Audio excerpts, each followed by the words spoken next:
Hello everyone! Today gagawa tayo ng watermelon rind candy. So, usually tinatapon natin yung rind ng watermelon after natin kumain. Pero meron pa palang mga pwedeng gawin dito. Pwede itong gawing candy, pwedeng gawing kimchi. Next time I'm gonna try kimchi. So, hinugasan na pala namin tong watermelon bago namin i-cut para pag binalatan siya, malinis na. Ito na yung mga nakolekta natin na rind. Bali, inalis na lang namin dyan yung watermelon. Kinat na lang namin para hindi na ahawak-hawakan. So, ito, for the cut na ako, tinanggal ko lang yung pinaka-skin niya, pinaka-balat.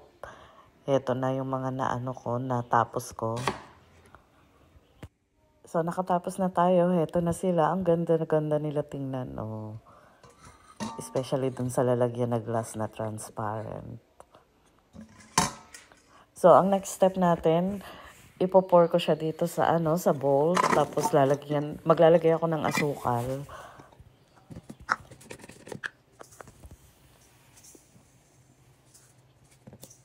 One and a half cup yung nilagay kong sugar sa kanya, tapos minix ko lang siya hanggang malagyan lahat ng sugar. Tapos, kukuberan ko ito at ilalagay ko ito sa ref ng 4 hours. Para kasi ang tendency nito, pag nilagay natin sa fridge yung may sugar, magtutubig siya. So, ayan, coveran na natin siya at ilagay na natin siya sa fridge.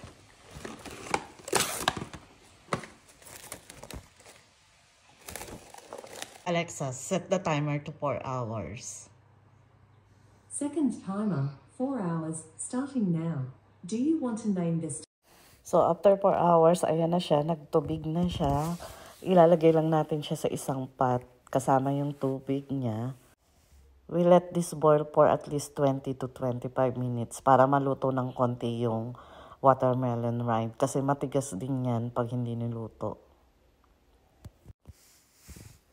After 25 minutes, so drain na natin siya. Tinanggal lahat ng water. Tapos iwan ko lang siya dyan hanggang matanggal lahat ng excess water niya.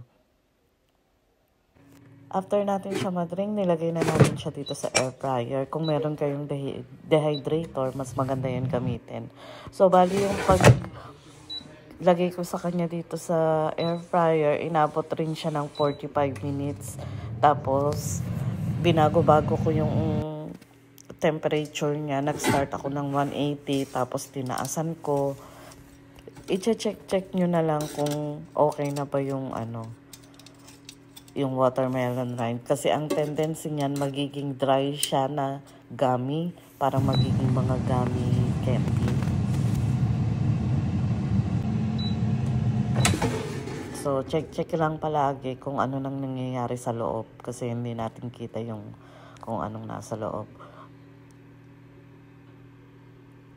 So, again, ganyan na itsura niya. So, I think okay na yung batch na yan.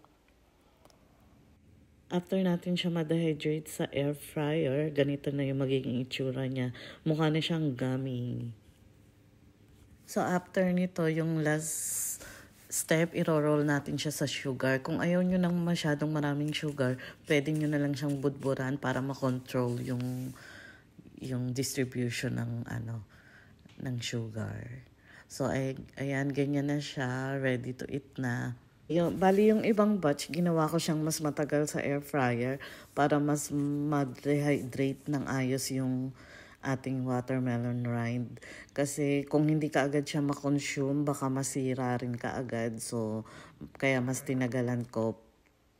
And for sure, mas magiging matagal yung shelf life niya. Thank you guys for watching. Yun lang. Okay, bye.